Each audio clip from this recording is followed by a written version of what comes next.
Amigos e amigas da comunidade Paz e Bem, da Pós-TV 247, é um grande prazer estarmos aqui mais uma vez numa semana de reflexão de paz e de bem. E nessa semana de 5 de julho, nós temos um compromisso especial de mergulho na reflexão, na vida e em toda a contribuição do nosso centenário Edgar Morin. Edgar Morin, sociólogo, filósofo, geógrafo, historiador, pensador do nosso mundo hoje, nessa semana aí, em 8 de julho, completará 100 anos de vida, né? Está acontecendo diversos eventos sobre a sua obra, sobre a sua contribuição para a sociedade, e dado os eventos que nós estamos vivendo na sociedade, em características pessoais e coletivas, o Morin é imprescindível.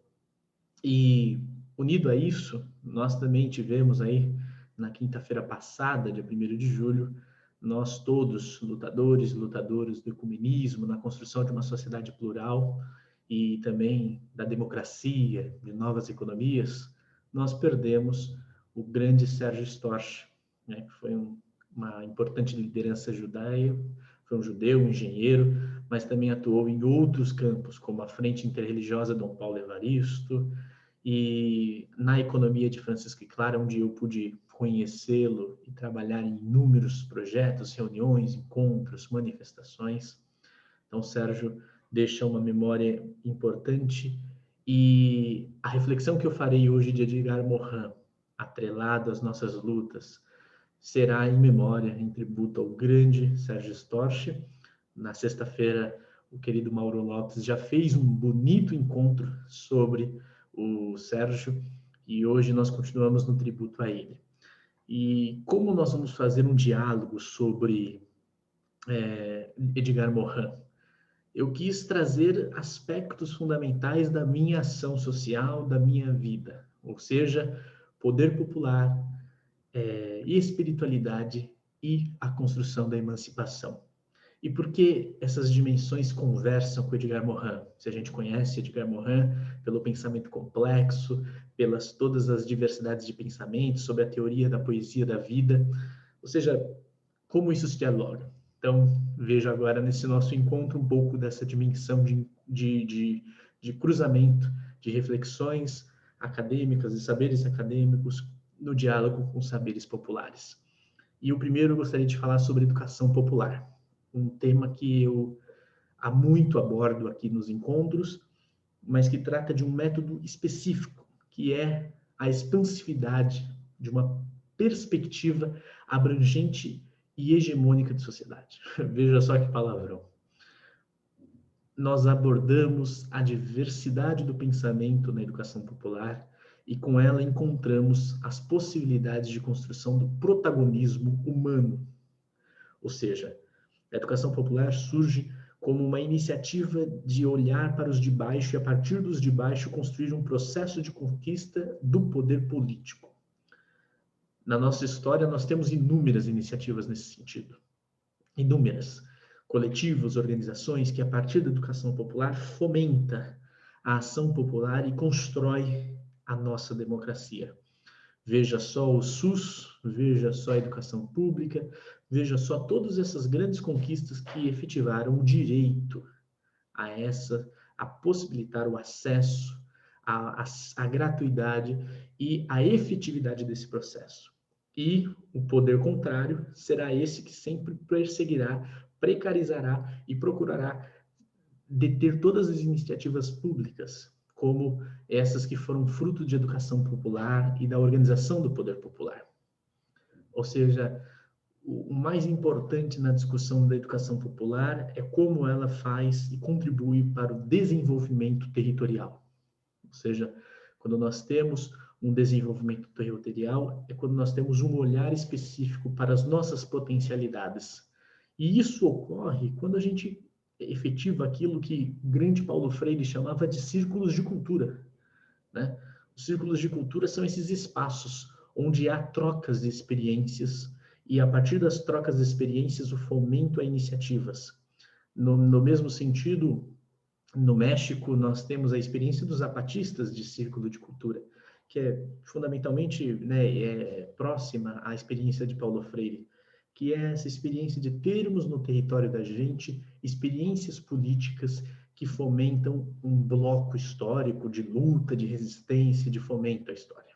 Isso tem tudo a ver com a história do Sérgio Storch, por exemplo, que passou uma vida, né? Parte, faz sua Páscoa, sua passagem, seu Pessach, né?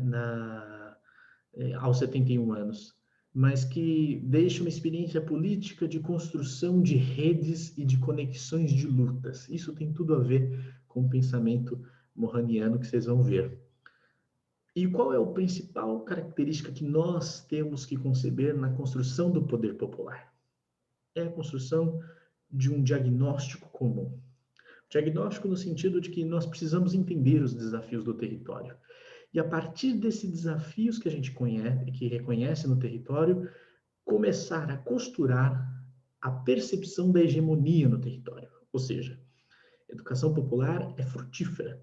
Ela parte dos procedimentos que há possibilidades. Ou seja, perceber como a hegemonia se constrói e como construir uma contra-hegemonia. E esse negócio de contra-hegemonia, nessa linguagem bem gramsciana mesmo, é para que a gente perceba o quanto nos nossos territórios há lutas políticas e como as pessoas que sofrem opressões, mas que têm capacidades e territórios e organizações, pode fomentar uma organização para superar essas opressões. Essas experiências no Brasil a gente pode ver de diversas formas. A gente percebe isso com o movimento sem teto, quando luta e constrói ocupações. A gente percebe no mesmo sentido movimentos que fazem hoje as comidas solidárias, né? As marmitas solidárias que estão sendo distribuídas no enfrentamento à fome. Ou seja, nesse enfrentamento político que a gente precisa fazer, construir a contra-hegemonia é construir um processo de luta que o povo se identifique no processo e que, por ele, construa uma nova relação comunitária baseada na solidariedade, no estreitamento de laços e na construção do que é comum a todos, do bem comum. Nós estamos num cenário onde, de fato, se a gente observa, há uma profunda disputa política e a direita política ela tem feito ações de formação, muito trabalho de base, de fato, seja pelos celulares, seja pelas lives, seja também até na rua com manifestações. Mas há uma coisa que nós nutrimos na educação popular que trabalha um olhar ampliado sobre a realidade, perceber as desigualdades do materialismo que nós nos encontramos, ou seja, quais são as ausências, quais são as violências presentes e quais são os alvos dessa ação sistemática que sempre são os mais pobres e também a destruição da terra. Então, de fato, a educação popular ela parte de um cenário complexo no território. E como eu citei o Antônio Gramsci, um famoso pensador italiano, quem não leu vale a pena, tem um livro maravilhoso aí disponível chamado Dicionário Gramsciano. O Gramsci tem uma obra que chama ele O Relojoeiro, qual ele fala de uma realidade que nós temos vários relógios no braço, são os vários tempos, e isso demanda muitas articulações. O que nós estamos vivendo no Brasil hoje é isso, muitos tempos. O tempo da luta contra esse governo genocida, o tempo da luta da construção da grande organização popular, os vários tempos. E isso é um cenário complexo, mas que exige articulação. Portanto, a articulação da educação popular ela precisa começar a acontecer a partir do território, na relação com o teatro, com a música, com os diversos cenários culturais que você encontra pelas juventudes, pelo público no território. Ou seja, a cultura é uma forte fomentadora da educação popular. Veja só no Jardim Ângela, no Capão Redondo, o que um poeta como Sérgio Vaz fez com o bar do Zé Batidão, um bar que começa a ter experiência da poesia e agora tem sempre a Cooperifa, né? Que é essa cooperativa periférica de literatura, onde o Sérgio Vaz reúne pessoas para lerem poesia e fomentarem sua ação política. Portanto, toda ação que a gente desenvolve no território, ela exerce, em menor ou maior grau, uma função pedagógica. Ou seja, mesmo quando não se quer, por exemplo, fazer uma função pedagógica, você assim o faz. Você educa as pessoas para uma ação que pode ser de passividade e de manutenção do poder, ou uma ação pedagógica que te leve à emancipação. E aí está a educação popular, sempre nessa perspectiva de construção da emancipação do sujeito. Por isso, tem sido tão importante na nossa experiência brasileira a vivência da espiritualidade. Nosso povo nutre uma espiritualidade verdadeira, uma espiritualidade fecunda, que é fruto dessa relação com a luta e com o suspiro de Deus na realidade das pessoas. Por isso, as comunidades eclesiais de base, os grupos interreligiosos ecumênicos bebem de uma fonte verdadeira de construir uma casa comum. Então, há um suspiro de emancipação da realidade que está posta. Então, de fato, não dá para separar poder popular, espiritualidade e emancipação. Ambos têm que caminhar juntos. Ou seja, essa emancipação, ela busca uma experiência contra-hegemônica, que é uma experiência de libertação. Mas há experiências que a gente reproduz que são experiências hegemônicas, ou seja, da maioria, da opressão, que são experiências, muitas das vezes, telespectadora. As pessoas são convidadas a assistir à luta, são convidadas a observar a realidade, e não são convidadas a agir sobre a realidade. Então, de que adianta a grande crítica política que a gente produz se ela não tiver um instrumento de construção política coletiva? Né? E eu acho que isso é uma coisa que todos nós precisamos pensar para dentro das nossas instituições. Qual a função pedagógica que nós estamos tendo para o povo? Porque se estivéssemos num cenário bem, ou se todas as nossas instituições estivessem fazendo algo bom, nós teríamos outro cenário, né? Então, a provocação que eu faço é essa mesmo. Temos que todos que pensar o nosso processo, né? E qual é esse processo que nós temos que pensar, capaz de que recupere o fôlego da nossa ação coletiva? O tempo presente tem nos ensinado muito isso, como nós reinventamos a realidade diante do que nós temos. E, e isso vem muitas, a gente pode beber de muitas fontes, né? Eu venho acompanhando com extrema alegria um grande pensador chamado Tiaraju Pablo, que é de Itaquera, faz uma atuação maravilhosa na Unifesp e nos coletivos de cultura, e é um professor, né, muito conhecido, e lançou um livro, 40 Ideias para a Periferia. Citei já em algum encontro de paz e bem aqui. E ele traz esse termo de periferia, do sujeito periférico, como uma percepção das nossas distâncias. Ou seja, lá nos anos 80, o termo periférico vai vir com mais força, você ser um periférico, que é você gostar de si mesmo, perceber sua realidade, a construção da sua identidade, da sua história, dos seus ancestrais, e com isso, esse gostar de si mesmo, jogue-nos à construção de uma outra sociedade. Ou seja, aí a gente começa a perceber como a periferia ela cultiva laços políticos que constroem outra realidade. Por exemplo, a solidariedade. O Tiaraju lembrava essa semana que foram as únicas redes comunitárias que se organizaram para proteger a população da Covid, surgiram em lugares como o Complexo da Maré, no Rio de Janeiro, ou Heliópolis, em São Paulo.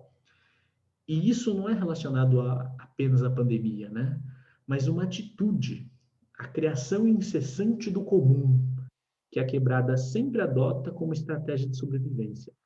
Isso é um movimento fundamental na educação popular, a construção de uma lógica de interdependência para fomento do comum. O comum é um caminho, né, da salvação comunitária, da salvação periférica, senão não há prática de emancipação. Portanto, quando a gente fala na luta de classes entre os ricos e os pobres, os empobrecidos, a gente percebe que, na verdade, até o projeto, na verdade, ele parte de uma outra fórmula. As periferias, elas exigem o comum, o comunitário. Os poderosos não exigem o comunitário, porque eles têm o privado como uma forma de manutenção da sua realidade. Por isso, né, as práticas de Estado mínimo vão aprofundando essa desagregação do território, ou seja, cada vez mais desagregar o território, criar cenários policialescos, né, para diminuir a participação popular, comunitária, de organização. E isso é um deslocamento da nossa luta no território, porque o avanço do neoliberalismo exige novas formas de organizar e de se estar presente do povo, né? A principal luta dos trabalhadores, por exemplo, na pandemia foi a luta dos trabalhadores de aplicativo, né? E isso é um exemplo importante de como construir política com essas pessoas para que elas encontrem um lugar de reflexão para a sua emancipação. Ou seja, hoje é um cenário essencial organizar-se com as novas formas de organização da classe trabalhadora, né? Então, o poder popular, ele precisa dessa formação transdisciplinar. E isso é o cerne do pensamento complexo do Edgar Morin, né? O Edgar Morin, ele trabalha essa epistemologia da complexidade, ou seja, ele vai na profundidade de como se constrói o pensamento e o ser complexo. E complexidade não é o difícil, aquilo que, aquilo é muito complexo. Não. Complexo, do grego complexos, é aquilo que é tecido em conjunto, ou seja, é um tecido interdependente, antagônico e, ao mesmo tempo, ele é complementar, né? Eu vou citar aqui 3 exemplos, princípios fundamentais do pensamento complexo, né, do Edgar Morin, para que a gente entenda, né? Ele tem 3 dimensões. A primeira é a dialógica, né? Dialógico é aquilo que atrai contradições, portanto, o princípio do diálogo, né? Mas ele atrai as contradições, rediscute e completa a dialética. Então, é diferente da dialética. A dialética ela é tese, antítese, síntese, né? Na síntese se coloca a resolução do problema. Na dialógica, as contradições podem ser não resolvidas, né? E essa é a dinâmica profunda do pensamento do dialógico, né? Construir a cultura do diálogo nas comunidades exige a gente ter complexidades que não se resolvem, mas que há pontos comuns e acordos que constroem uma comunidade pertencente e dialógica. A segunda dimensão do pensamento do Morin é o hologramático, né? A ideia do holograma, caleidoscópio, né? Ou seja, a parte que está no todo e o todo que está na parte. É impossível conhecer o todo sem conhecer as partes. E impossível conhecer as partes sem conhecer o todo. Essa dimensão da hologramática, de como a gente concebe as relações dentro do território. Precisamos ter um diálogo profundo, a construção de pactos que coloquem-nos numa forma de diálogo, de organicidade. A terceira é a espiral, o recursivo. Ou seja, eu vou citar um exemplo que eu gosto muito do Papa Francisco, do poliedro, né? Que é essa intercomplementariedade. Todos são importantes dentro do poliedro, né? Então, portanto, a Morin, ele trabalha essa dimensão do complexo para buscar uma dimensão que é a sua essência, a seiva, numa linguagem da vida, que é a poesia, né? Ele fala que o Morin sempre trabalhou que a vida ela é polarizada entre prosa e poesia. A prosa é a rotina, o diário, as tarefas. A poesia é o que nos faz florescer, amar, comunicar. A felicidade é algo que depende de uma multiplicidade de condições. E a poesia se tece aí, nessa busca pela felicidade. Então, cada um tem um grande desafio de viver poeticamente, cada um a sua vida, no território que habita, com pertencimento, com dialógica, com construção comum. E é por isso que eu vejo que o pensamento de Edgar Morin, ele conversa com a luta pela educação popular. Porque Morin, ele coloca um desafio. A educação pública que é o desenvolvimento de uma educação transdisciplinar, ou seja, enfrentar a cegueira do conhecimento e desenvolver a condição humana, enfrentar as incertezas, ensinar os princípios da identidade terrena nossa. Então, o Morin, ele trabalha com isso. Ideias geradoras que a educação formal acaba não dando conta dessa discussão, e a missão nossa é transformar na comunidade, a partir da educação popular, a formação dessa era planetária. Esse é um termo do Morin muito bonito, porque é uma era de compreensão do deslocamento que a vida não está no centro dos seus interesses e nem da moeda do planeta econômico, a moeda econômica, os interesses econômicos e políticos, mas uma grande dimensão da vida como um todo. E isso tem uma emergência por aí, né? Construir uma sociedade-mundo composta por cidadãos protagonistas, conscientes e criticamente comprometidos com a construção de uma civilização planetária. Então, a educação popular ganha com Edgar Morin um profundo acúmulo, que é o desenvolvimento da libertação integral do ser humano, que é o encontro com a vida como um todo. E isso bebe na espiritualidade, isso bebe na educação popular e fomenta a emancipação de todos e de todas. Então, essa ode que eu faço a Edgar Morin nesse nosso encontro seja um fomento à vida de tantas pessoas que passaram cultivando o poder popular a partir da espiritualidade e em busca da emancipação. E que hoje, na Páscoa Eterna, essas pessoas brilhem como esperança e alimento para que nós continuemos aqui na caminhada. É isso que eu faço em memória do grande Sérgio Storch e de tantos e tantas que passam e nos alegram a viver a esperança de dias melhores. Então, viva Edgar Morin, viva uma espiritualidade libertadora, viva um poder popular fomentado na educação coletiva das comunidades e que seja esse o grande caminho a seguirmos na reconstrução da sociedade em busca da nossa emancipação. Amigos e amigas, paz e bem, boa semana, viva grande Edgar Morin.